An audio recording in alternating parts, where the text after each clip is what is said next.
Olha, existem poucas histórias que encaram as grandes questões da vida, sabe? Sofrimento, fé, o divino, com tanta intensidade. Hoje, a gente vai mergulhar fundo na história de Jó, que é um verdadeiro teste de fé. Imagina só, perder tudo num piscar de olhos. É o tipo de pergunta que a gente até evita pensar, né?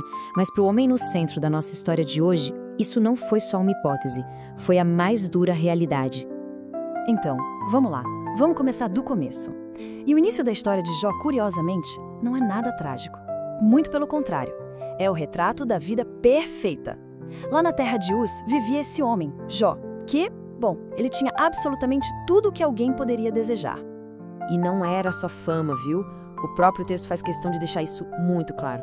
Ele não era apenas um cara bom, ele era o exemplo máximo de retidão. E olha, esse ponto é fundamental para a gente entender a história. O sofrimento que vem pela frente não é de jeito nenhum um castigo merecido. Vamos tentar visualizar essa vida. Riqueza de sobra, uma família grande, unida, cheia de amor, saúde de ferro. E no centro de tudo isso, uma fé em Deus que, nossa, parecia que nada no mundo podia abalar. Era, sem exageros, a vida que todo mundo consideraria perfeita. Só que é bem aqui que a história dá uma virada. E é uma virada que acontece, digamos, nos bastidores celestiais. Rola uma conversa longe dos nossos olhos. Satanás, chamado ali de o acusador, lança um desafio, uma dúvida no ar. Será que essa fé toda do Jó é para valer ou é só porque a vida dele é fácil? E aí Deus permite que essa fé seja posta à prova. Com essa permissão, o mundo de Jó está prestes a desmoronar. A partir daquele desafio, a vida perfeita de Jó começa a ruir. E não é aos poucos, não. É uma catástrofe, súbita e completa. A primeira pancada atinge seus bens. Imagina a cena. Chega um mensageiro, depois outro e mais outro, cada um com uma notícia pior. Os rebanhos, os servos, a base de toda a riqueza dele. Tudo. Tudo se vai, assim, num estalar de dedos. E ele nem teve tempo de processar a perda financeira e já vem o golpe mais devastador de todos. Seus filhos e filhas. Todos mortos, num único acidente trágico. A dor aqui é simplesmente inimaginável. O ataque final é ao próprio corpo dele. Jó é atingido por uma doença terrível, feridas dolorosas que o cobrem da cabeça aos pés, deixando-o numa agonia sem fim, sentado sobre cinzas. Mas o mais impressionante, o que desafia qualquer lógica, é a reação de Jó. No meio da ruína completa, ele não amaldiçoa a Deus. Ele expressa seu luto, claro, uma dor profunda, mas em seguida ele adora. As palavras dele revelam uma fé que não depende das circunstâncias, de jeito nenhum. E a provação de Jó vai além do físico e do emocional. Ela entra no campo das ideias, da teologia, com a chegada dos seus 3 amigos, Elifaz, Bildade e Zofar. Eles chegam querendo consolar, mas as palavras deles acabam se tornando um novo tipo de tormento. E o debate entre eles é muito claro.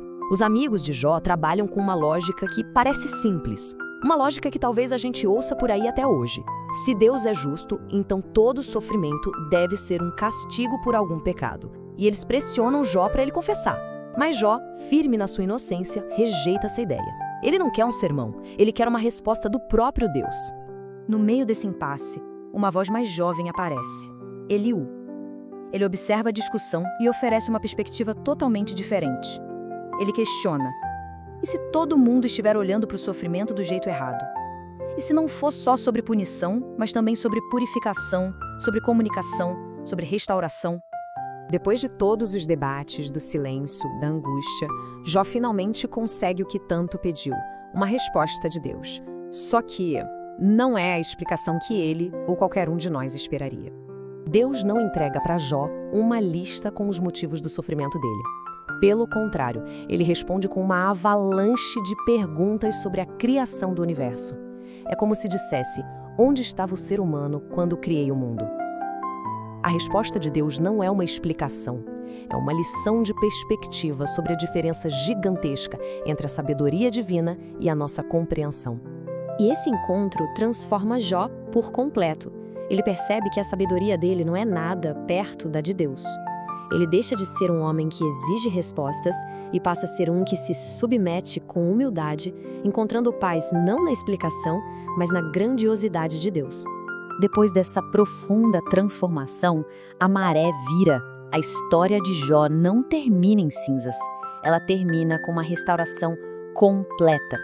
E a restauração de Jó é tão impressionante quanto foi a sua perda. Deus não apenas devolve o que foi tirado, mas dá a ele o dobro de tudo que ele tinha antes. A saúde é restaurada, sua posição na comunidade é restabelecida. Mas a bênção mais profunda, sem dúvida, vai além do material.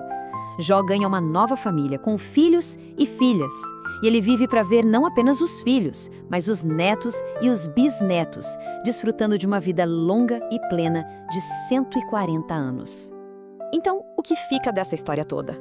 Ela nos fala sobre a força que a gente encontra na perseverança, sobre a coragem de confiar mesmo quando não temos respostas e sobre a paz surpreendente que vem quando a gente aceita nossas limitações diante do que é infinito.